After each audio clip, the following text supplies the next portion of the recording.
नमस्ते प्यारे बच्चों, आदरणीय अभिभावकों, विद्वान साथियों और विदुषी बहनों, आप सभी का आपके अपने इस YouTube चैनल हिंदी वाले व्हाट्सएप पर बहुत बहुत स्वागत है। साथियों, आज हमें कक्षा 12 की हिंदी साहित्य की पाठ्य पुस्तक अंतरा के पद्य खंड में संकलित 90 पाठ, जिसमें विद्यापति के द्वारा रचित 3 पद शामिल हैं। उन पदों में से पहले पद की व्याख्या आपके समक्ष करने वाले हैं। ये वीडियो व्याख्या का जो पद है वह पद आपके समक्ष यहाँ लिखा हुआ है। तीनों पदों की व्याख्या हम करेंगे। तीनों पदों की व्याख्या के साथ साथ तीनों पदों के वीडियो को एक साथ जोड़कर और अलग अलग भी इस लिंक पर या इस चैनल पर और अपलोड किए जाएंगे। आप अपनी सुविधा के अनुसार इसे देख सकते हैं। दोस्तों, एक दो बात और जैसे कहें तो वरिष्ठ अध्यापक की हिंदी विषय से और हिंदी विषय से ही व्याख्याता परीक्षा की तैयारी करने वाले साथियों के लिए भी यह वीडियो महत्वपूर्ण रहने वाला है, क्योंकि आरपीएससी या राजस्थान लोक सेवा आयोग के द्वारा जो पाठ्यक्रम तय किया जाएगा तो उसमें 100% संभावना रहेगी कि एनसीईआरटी के द्वारा संपादित इन पुस्तकों को हमारे पाठ्यक्रम में उसमें शामिल किया जाएगा। तो यह वीडियो जो है ये कक्षा 12 हिंदी साहित्य का अध्ययन करने वाले बच्चों और हिंदी विषय से वरिष्ठ अध्यापक और प्राध्यापक या लेक्चरर की तैयारी करने वाले साथियों के काम आने वाला है। आप देख सकते हैं यहाँ ये ब्लू कलर की स्याही में जो लिखा हुआ है वह पद है और यहाँ पर इनके शब्दार्थ लिखे हुए हैं। विद्यापति के जीवन और रचना परिचय के बारे में बात करें तो विद्यापति के जीवन और रचना परिचय का वीडियो इससे पूर्व में जारी किया जा चुका है। इस पद की या हम कहें कि तीनों ही पदों की व्याख्या का जो लिखित रूप है, हाथ से लिखा हुआ लिखित रूप नोट्स है, वो भी आपको वीडियो के अंत में मिलेंगे। क्योंकि पीडीएफ का या लेखन का एक अलग उसकी कुछ सीमाएं हैं, हद है, दायरा होता है। उस दायरे से आप बाहर नहीं जा सकते, बहुत ज्यादा लिख नहीं सकते। इसलिए वीडियो के रूप में इसे प्रस्तुत करने का प्रयास इसलिए किया गया है ताकि कई थोड़ा सा इसे और ज्यादा विस्तार दे सके और आप लिखना चाहें तो वहां से देख सकते हैं। कक्षा 12 के बच्चे शब्दार्थ और व्याख्या को वहां से लिख सकते हैं। देखिए, पहला आपके सामने लिखा है के पतिया लग ले जायत रे मोरा पियत मपास हिय नहीं सहे असह दुख रे भेल साउन मास एक सरी भवन पिया बिनु रे मोही रहलो न जाय सखी अनकर दुख दारुन रे जग के पति आए मोर मन हरिहर लय गेल रे अपनो मन गेल गोकुल तेजी मधुपुर बसेरे मधुपुर बसरे कन अपदस लेल विद्यापति कवि गाउल रे धनी धरु मन आस आवत तोर मन भावन रे एहिक कार्तिक मास। अब आप पहले एक बार इसके शब्द संपदा देख सकते हैं, शब्दार्थ देख सकते हैं। के का अर्थ है कौन, पतिया का अर्थ है पत्रिका या प्रेम पत्र या प्रेम पाती, ले जाए तो लेकर जाएगा, जाना, प्रियतम प्रियतम हिये हृदय, सहे सहन करना, असहे असहनीय, भेल आना, शाओन सावन, एक सरी अकेले, एक भवन घर, मोही मुझसे रहलो न जाए रहा न जाए, अनकर दूसरों के। और यहाँ पतियाय शब्द मिस हो गया था इसलिए नीचे लिखा हुआ है पतियाय का अर्थ है विश्वास करना। मोर मेरा, हरि कृष्ण, हर हरण करना या चुराना, चुरा लेना, अपहरण जैसे, ले गेल ले जाना, मधुपुर का अर्थ है मथुरा, कन का अर्थ है क्यों, अपजस मानी अपयस, लेल ले लिया, गाउल रे गाकर कहते हैं, धनी स्वामी पति या प्रियतम, धरु धारण करना, क्या धारण करना, धैर्य, आस आशा या उम्मीद, आओत मतलब आएंगे, तोर का अर्थ है तुम्हारे, यही का अर्थ है इसी, मन भावन, ये जगह के कारण बाद में लिखा, मन को भाने वाले अर्थात प्रियतम। और कब, कार्तिक मास, कार्तिक का अर्थ है कार्तिक, मास का अर्थ है महीना। विद्यापति कवि के द्वारा ये जो बात लिखी गई है यह मैथिली भाषा में लिखी गई है। तो भाषा कौन सी है, मैथिली।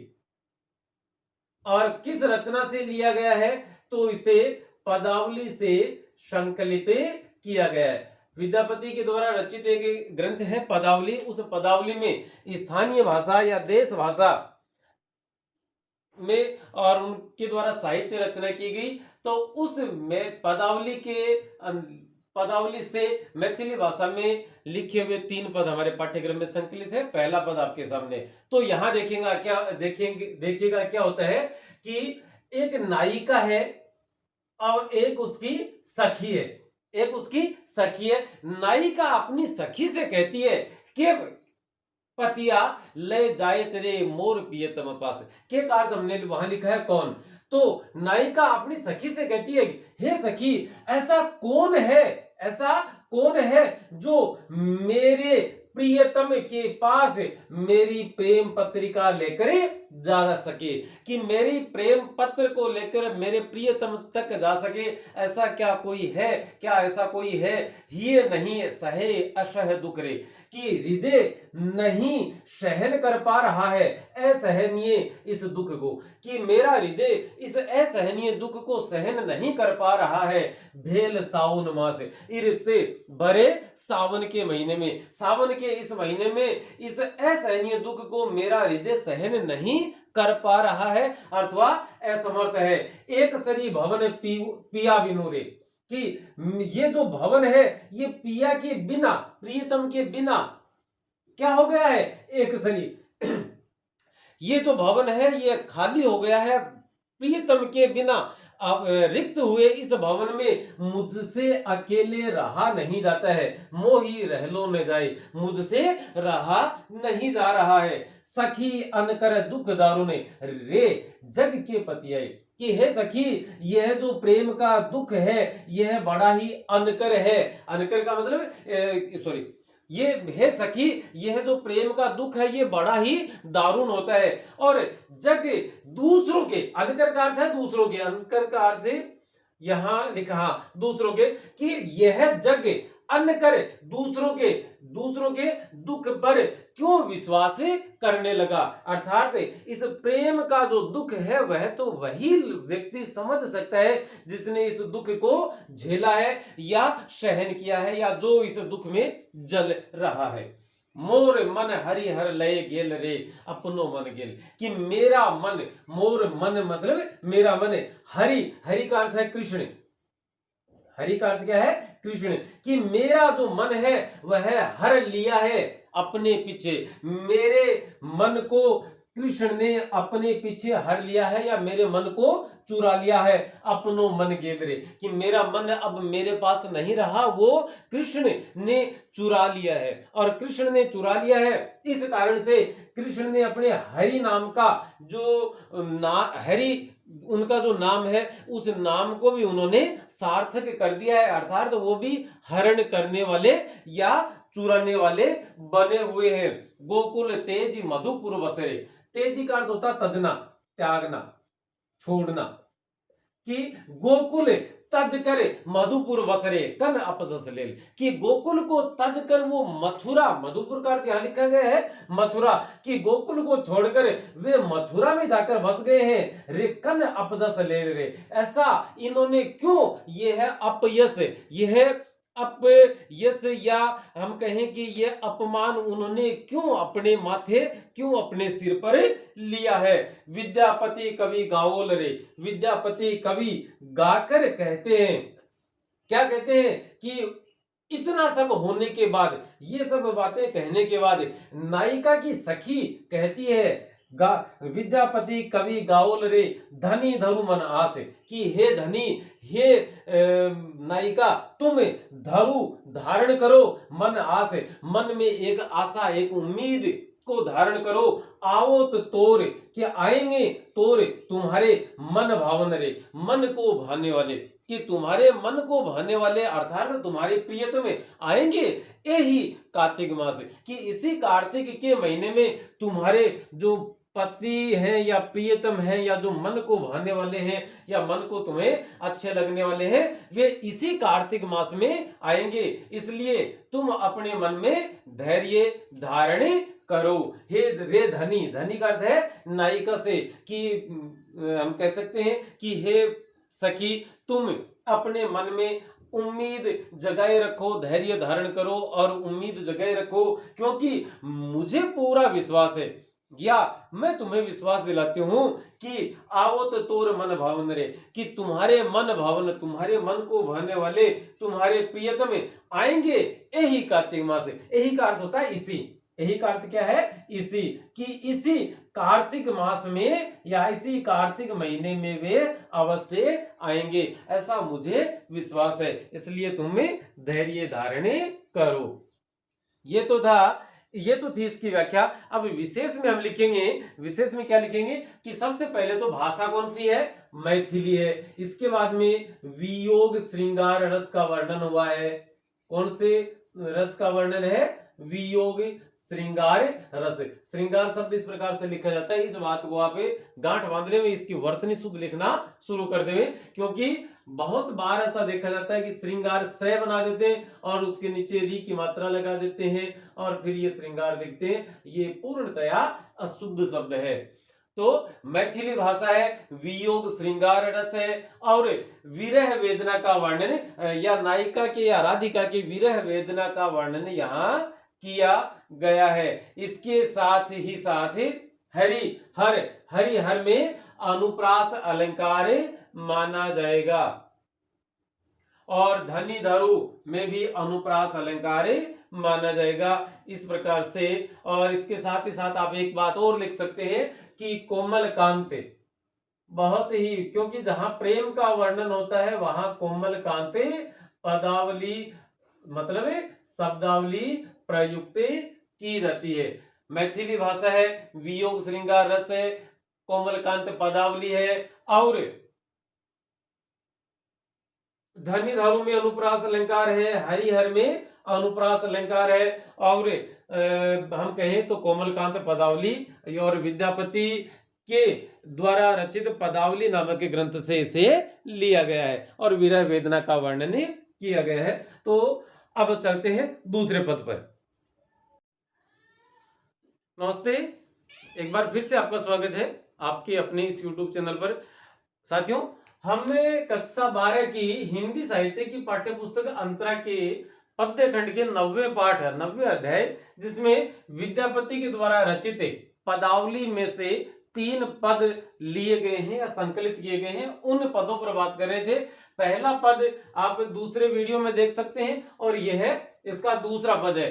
तो दूसरा पद आपके समक्ष लिखा हुआ है और ये इनके शब्दार्थ हैं, पहले यहां से और उसके बाद में अंत में से। ये देखिए क्या कहते हैं कवि, कि सखी है की पुछसी अनुभव मोये, से है पीरीति अनुराग बखानिए, तिल तिल नूतन होए जन्म अवधि हमें, रूप निहारल नयन तिरपित भेल, से हो मधुर बोल श्रवण ही, सुनल श्रुति पथ परस न गेल, कत मधु जामिनी रभस गमावली, न बूझत कैसन केली, लाख लाख जुग ही राखले, तैयो ही अजरणी न गेल, कत विदग्ध जन रस, अनुमोद अनुभव काहु न पेख, विद्यापति कवि विद्यापति कहे प्राण जुड़ाई ते, लाख न मिलल एक। यहाँ एक नायिका है और नायिका से उसकी एक सखी ने सवाल किया, प्रश्न किया कि प्रेम के संबंध में आपका क्या अनुभव है, और उस प्रश्न के जवाब में नायिका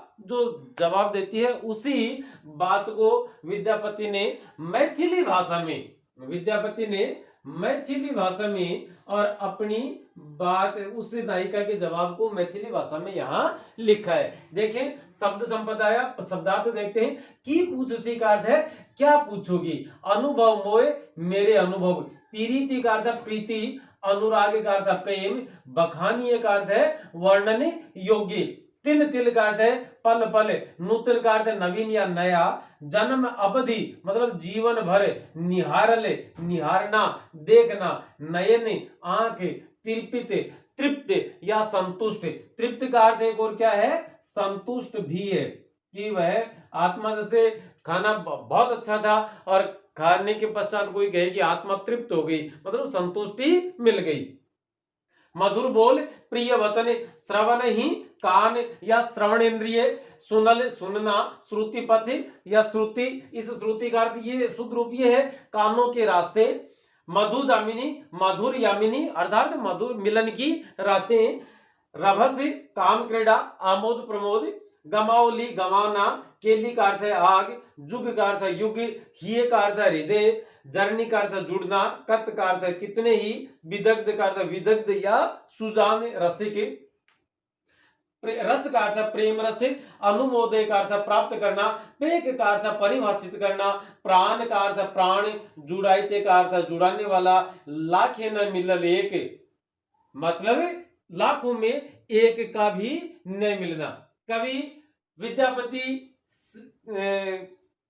के इस पद के अनुसार नायिका से एक सखी ने प्रश्न किया कि प्रेम पर आपका क्या अनुभव है या आप क्या कहना चाहेंगी, तो नायिका जो जवाब देती है वो जवाब आपके सामने प्रस्तुत है। देखते हैं। सखी है कि पूछ सी अनुभव मोय, हे सखी तुम मुझसे मेरे अनुभव क्या, सखी है कि हे सखी की पूछ सी क्या पूछोगी, अनुभव मोय मेरे अनुभव, से है प्रीति अनुराग बखानी तिल तिल नूतन होय। सेह का अर्थ है वह प्रीति और अनुराग बखानिए, वह प्रीति और अनुराग बखान करने के योग्य नहीं है, व्याख्यायित नहीं किए जा सकते। तिल तिल नूतन होय, क्योंकि वे हर एक पल में नवीन, तिल तिल पल पल नूतन नवीन, वे पल पल में रूप बदलते हैं या पल पल में नया होता जाता है। उस प्रेम में हर एक पल में नयापन आता जाता है। जन्म अवधि हम रूप निहारल, जन्म अवधि मतलब जीवन भर हम रूप निहारल, हम अपने प्रियतम का रूप निहारती रहती हैं, देखती रहती हैं। नयन तिरुपति बेल, लेकिन ये आंख हैं, ये जो नयन है, इन्हें तृप्ति नहीं मिलती, ये संतुष्ट नहीं होती, इनको संतोष नहीं मिलता। से हो मधु पर से हो मधुर बोल श्रवण ही, सुनल श्रुति पथ परस न गिर।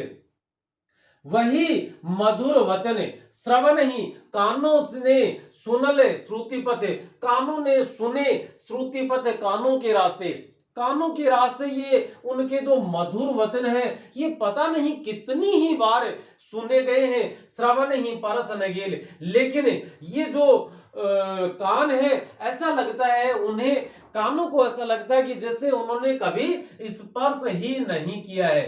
परस का लिखना भूल गए थे, परस का अर्थ होता है स्पर्श, कि कभी स्पर्श ही नहीं किए या कानों तक उनकी कभी आवाज पहुंची ही नहीं है। जबकि से हो मधुर बोल श्रवण ही, कि इन कानों ने पता नहीं कितनी बार उनकी आवाज सुनी है, लगातार सुनते रहते हैं, बावजूद इसके श्रुति कानों के रास्ते से, लेकिन कानों ने जैसे उन्हें कभी स्पर्श ही नहीं किया है, कभी सुना ही नहीं है, ऐसा प्रतीत होता है। क्योंकि संतुष्टि नहीं मिलती, बार बार जी करता है कि हम उन्हें देखते रहें, हम उन्हें सुनते रहें।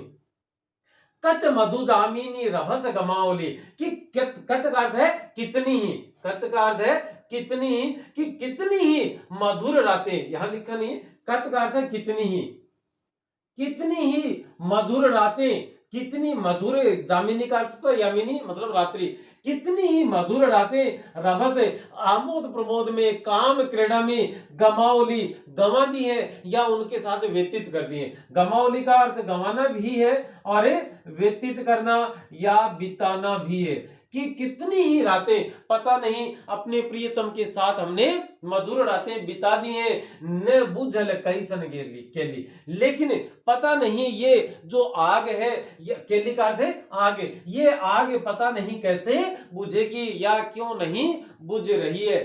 फिर भी बहुत सारी रातें हमने अपने प्रियतम के साथ काम क्रीड़ा में, आमोद प्रमोद में व्यतीत कर दी हैं, बिता दी हैं या गंवा दी हैं, फिर भी उनकी ये जो आग है, ये आग पता नहीं कब बुझेगी या क्यों नहीं बुझ पा रही है। दोस्तों लाइट चली गई थी एक बार के लिए। लाख लाख जुग ही राखल तैयो ही जरनी न गेल, कि लाख लाख युग में ही राखल, कि हृदय में अपने उस प्रियतम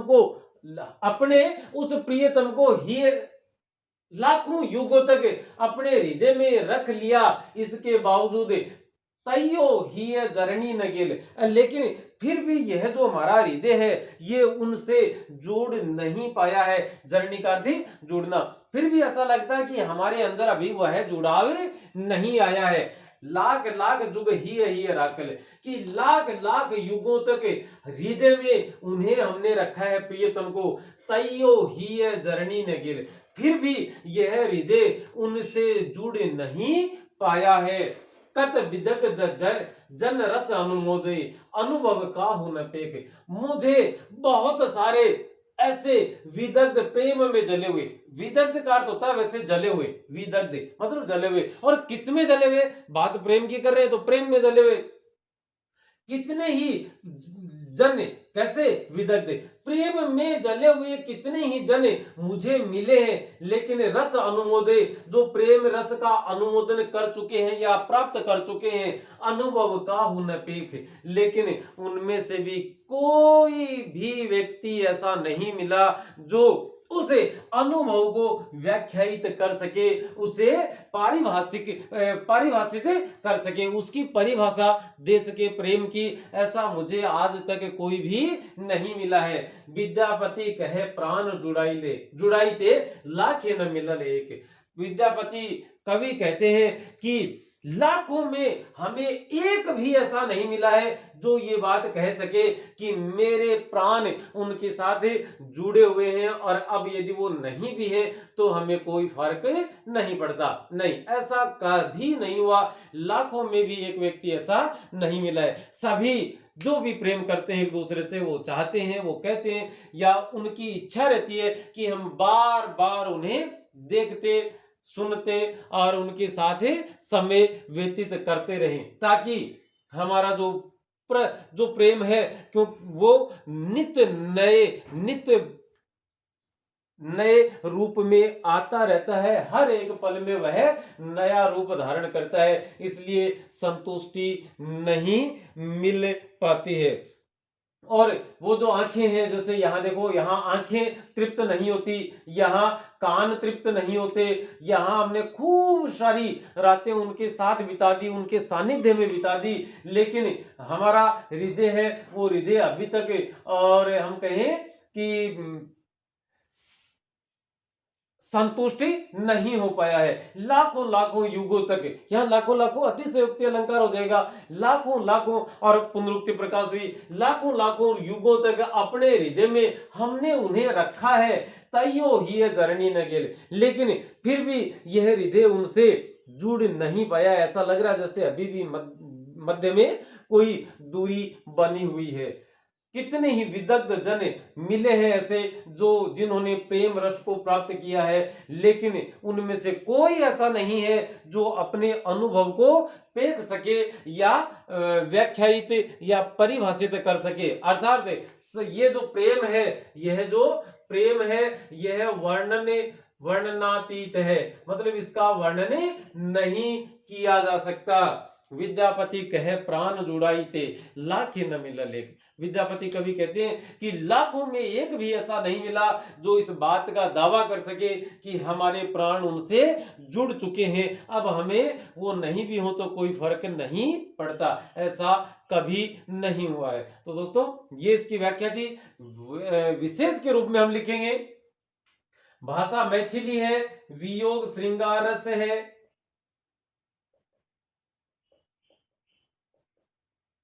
माधुर्य काव्य गुण है, काव्य गुण कौन सा हो गया, माधुर्य, और माधुर्य काव्य गुण होने के बाद में इसमें बहुत ही कोमल कांत पदावली दी गई है। और प्रेम की एक बड़ी विशेषता होती है, प्रेम की विशेषता क्या है कि उसमें संतुष्टि नहीं होती, वह संतुष्ट नहीं होता कभी, तो प्रेम की अतृप्ति का वर्णन यहाँ पर कवि विद्यापति के द्वारा किया गया है। तो दोस्तों, आज के इस वीडियो में फिलहाल इतना ही। तीसरे पद की व्याख्या के साथ फिर मिलते हैं, तब तक के लिए अनुमति दें। नमस्ते, शुक्रिया, धन्यवाद, जय हिंद। नमस्ते प्यारे बच्चों, आदरणीय अभिभावकों, विद्वान साथियों, विदुषी बहनों, आप सभी का यथायोग्य अभिवादन, और आपकी अपने इस यूट्यूब चैनल हिंदी वाले व्हाट्सएप पर आपका बहुत बहुत स्वागत है। आज हमें कक्षा 12 की हिंदी साहित्य की पाठ्य पुस्तक अंतरा के पद्य खंड के 90वें पाठ में विद्यापति के द्वारा रचित 3 पद जो संकलित हैं उनमें से तीसरे पद पर बात करने के लिए आपके समक्ष उपस्थित है। इससे पूर्व के जो 2 पद हैं उनकी व्याख्या देखने के लिए और विद्यापति का कवि परिचय देखने के लिए विद्यापति के नाम से आप एक प्लेलिस्ट बनी हुई है हिंदी साहित्य विद्यापति अंतरा 12वीं, उस नाम से जो प्लेलिस्ट है आप उस प्लेलिस्ट में जाकर इन्हें देख सकते हैं। चलिए आगे बढ़ते हैं और आप देख पा रहे हैं यहाँ पर 2 अलग अलग कलर में 2 अलग अलग स्याही में कुछ लिखा हुआ है। यह तो इसका पद है जो कि विद्यापति के द्वारा लिखा गया था और इसी पद के कुछ शब्दार्थ हैं जो कि सामने वाली साइड में नीले कलर रंग की स्याही में लिखे गए। आप देखेंगे कि कुसुमित कानन हेरी कमल मुखी मुदी रहे दू नयन कोकिल कलरव मधुकर धुनि सुनी कर देई झांपई कान माधव सुन सुन बचन हमारा तू अगुण सुंदरी अति भेल दूबरी गुनि गुनि प्रेम तुहारा धरणी धरी धनी कत बेरी बैसई पुनि तही उठई न पारा कातर दी करी चौदसी हेरी हेरी नयन गरे जलधारा तो हरे बिर है दिन छन छन तनु छिन 14 चांद समाना भनई विद्यापति शिव सिंह नरपति लखिमा देई समाना लखिमा देई रमन। तो लखमा देई के साथ जैसे वे रमण कर रहे हैं। यह शब्दार्थ देखते हैं शब्द संपदा में। कुसुमित का अर्थ है पुष्पित अर्थात फूलों से लदे हुए। कानन का अर्थ है उपवन वाटिका बगीचा बाग। वैसे कानन वन के अर्थ में प्रयुक्त होता है लेकिन कवि ने यहाँ उपवन के अर्थ में। हेरी का अर्थ होता है देख कर। कमल मुखी की कमल के समान मुख वाली। मुदी का अर्थ होता है बंद रखना। नयन का अर्थ है नयन। दु का अर्थ है दो। कोकिल का अर्थ कोयल। कलरव का अर्थ वाणी आवाज या कोयल की कूक। मधुकर का अर्थ है भ्रमर। धुनि का अर्थ है ध्वनि। कर मानी हाथ। झांपई मानी बंद करना। माधव का अर्थ है कृष्ण। तू मानी तुम्हारे। दूबरी मानी दुबली या दुर्बल। तोहारा मतलब तुम्हारा। धरणी धरती। धनी प्रियतमा अर्थात राधा। राधा की प्रियतमा कृष्ण की प्रियतमा राधा। कतबेरी कितनी ही बार। बैसई बैठना। पुनि का अर्थ पुनः या दोबारा। उठ ही न पारा उठ न पाना। कातर का अर्थ है दयनीय या याचक। दिठी का अर्थ है दृष्टि। चौदसी का अर्थ है चारों दिशाओं में। हेरी का अर्थ है देख देख कर। जलधारा का मतलब अश्रुधारा आंखों से बहती हुई जलधारा मतलब आंखों से तो अश्रु बहेंगे आंसू ही। तो हर का अर्थ है तुम्हारे। विरह का अर्थ है विरह। क्षण क्षण का अर्थ है क्षण क्षण। आप ध्यान दें क्षण क्षण। तनु का अर्थ है शरीर और छिन्न का अर्थ है क्षण। छन्न और छिन्न इन दोनों में अंतर देख लेना। चौदसी का अर्थ है चतुर्दशी। भनई का अर्थ है कहते हैं। नरपति का अर्थ है नृपति नृप या राजा। और रमान का अर्थ है रमण करते हैं घूमते हैं उनके साथ समय व्यतीत करते हैं। अब देखते हैं कि राधा कृष्ण है और कृष्ण की प्रेयसी राधा है या कृष्ण और राधा है या प्रचलित अर्थ में इसे लिखते हैं राधा कृष्ण। राधा है और कृष्ण है। अब कृष्ण राधा और कृष्ण दोनों अलग अलग हैं। राधा की स्थिति विरह के कारण से या कृष्ण की याद में कुछ ज्यादा ही नाजुक हो जाती है। तब कृष्ण के पास राधा की एक दूती जाती है एक सखी जाती है और वो संदेश लेकर जाती है। तो संदेश में वो क्या कहती है। राधा की दूती या राधा की सखी कृष्ण से कहती है कि कुसुमित कानन हेरी कमल मुखी कि कमल के समान मुख वाली वह नायिका कुसुमित कानन हेरी फूलों से लदे हुए उपवन को देख कर मुदी रहे दू नयन कि वह अपनी दोनों आंखें बंद कर लेती है। दोनों आंखें बंद कर लेती है मूंद लेती है। कमल के समान मुख वाली वह नायिका पुष्पित या फूलों से लदे हुए बाग बगीचे उपवन को देख कर आंखें मूंदित रहे दू नयन अपनी दोनों आंखें मूंद लेती है या बंद कर लेती है। कोकिल कलरव की कोयल की कूक और मधुर ध्वनि सुनी और मधुकर ध्वनि सुनी और भ्रमर की ध्वनि। देखिएगा यहाँ लिखा है मधुकर मतलब भ्रमर की ध्वनि कोयल की कूक और मधुकर या भ्रमर की ध्वनि सुनकर कर देई झांपई कान। कर देई, कर का अर्थ है हाथ, वह अपने हाथों से अपने कान झांप लेती है, अर्थात अपने कान बंद कर लेती है, ताकि प्रेम को जागृत करने वाले या प्रेम को बढ़ाने वाले ये उद्दीपन तत्व हैं, वो उसकी विरह वेदना को और ने बढ़ा सके। यहां आंख बंद कर लेती है, यहां कान बंद कर लेती है।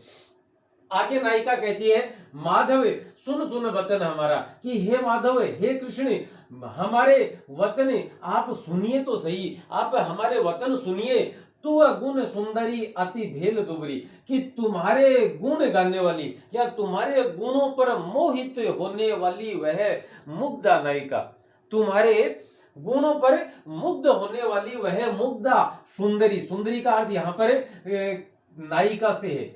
सुंदरी का अर्थ क्या है? नायिका। कि तुम्हारे गुणों पर मुग्ध होने वाली वह नायिका अति भेल दुबरी, कि वह अत्यंत ही दुर्बले हो गई है। गुनी गुनी प्रेम तुम्हारा, कि बार बार तुम्हारा, वह तो बार बार तुम्हारे ही प्रेम का गुणगान करती रहती है, अथवा तुम्हारे ही प्रेम का स्मरण करती रहती है। धरणी धरी, धरणी धरी धनिकत बेरी वैसे, कि धरणी धरती धरी बैठ जाती है, धरणी पर जब धनी, धनी का अर्थ है प्रेयसी या तुम्हारी प्रियतमा अर्थात राधा, कि जब तुम्हारी प्रियतमा राधा कभी धरती पर बैठ जाती है, कितनी ही बार बैठ जाती है, तो कितनी ही बार ऐसा हुआ है कि जब तुम्हारी धनी या प्रियतमा धरती पर बैठ जाती है तो पुनीत ही उठ ही न पा रहा, तो पुनः वह चाहकर भी उठ नहीं पाती है।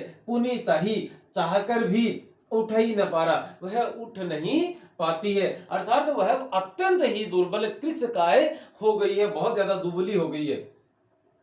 कातर दृष्टि करी, और वह अपनी दृष्टि को बड़ी कातर कर लेती है, अर्थात याचक की तरह से, या बहुत ही दयनीय उसकी दृष्टि हो जाती है। चौदसी हेरी हेरी, चौदसी का अर्थ होता है चारों दिशाओं में, कि वह चारों दिशाओं में हेर हेर कर, मतलब तुम्हें देख देख कर, कि वह चारों दिशाओं में तुम्हें खोजती हुई रहती है या तुम्हें देखती रहती है। इससे उसकी दृष्टि कैसी हो गई है? कातर हो गई है। नयन गरे जलधारा, और उसकी तो आंखें भी लगातार जलधारा बहने से जैसे गल ही गई हैं।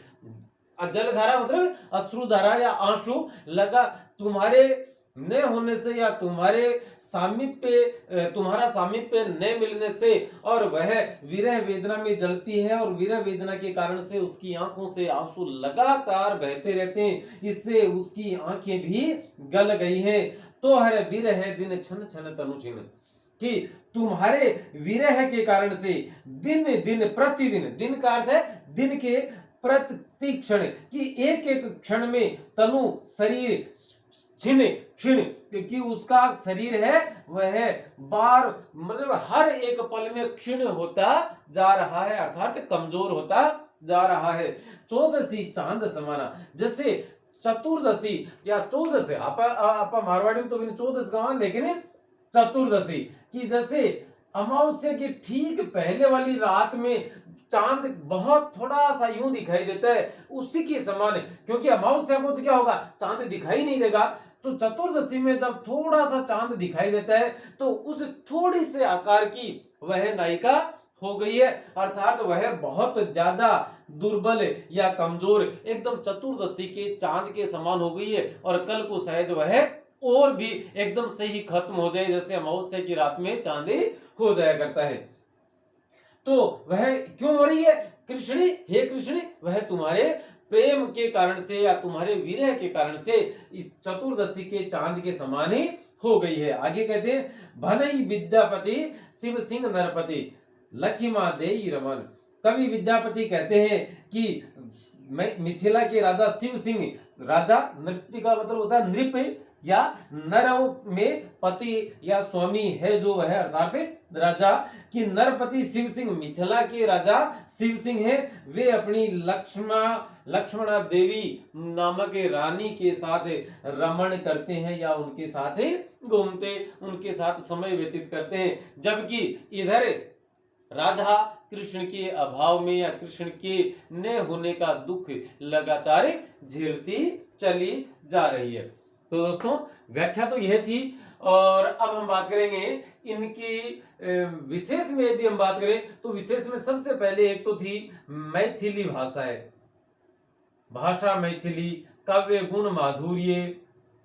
काव्य गुण क्या है? माधुर्य। श्रृंगार रस है, लेकिन श्रृंगार का भी कौन सा रस है? वियोग श्रृंगार रस है। और वियोग श्रृंगार रस के बाद यदि हम बात करें अलंकारों की, तो अलंकारों में देखना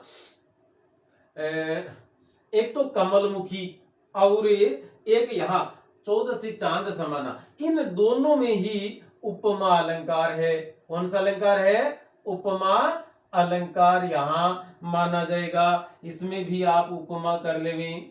इसके बाद में यदि आप ऊपर से देखते चले, एक तो सुन सुन शब्द है, उसके बाद में गुनी गुनी था, और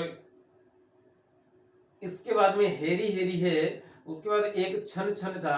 ये जो चार हैं, इनमें पुनरुक्ति प्रकाश अलंकार है। इनमें कौन सा अलंकार माना जाएगा? पुनरुक्ति प्रकाश अलंकार माना जाएगा। तो ये अलंकार आगे। और इसके बाद कोकिल कलरव कुसुमित कानन, तो कह की आवृत्ति के कारण से यहाँ पर अनुप्रास अलंकार माना जा सकता है। धरी धनी में अनुप्रास अलंकार माना जा सकता है। और एक ये है कि कवि विद्यापति के द्वारा नायिका के विरह का सुंदर और मार्मिक चित्रण किया गया है। कवि विरह की स्थिति सुंदर नहीं हो सकती, लेकिन उसका जो वर्णन किया गया है वह बड़ा ही सुंदर है और मर्म पर चोट करने वाला है, अर्थात मार्मिक हम उसे कहेंगे। तो दोस्तों आज के इस वीडियो में फिलहाल इतना ही। अब अनुमति देवें, चैनल को सब्सक्राइब कर लीजिएगा। नमस्ते, शुक्रिया, जय हिंद।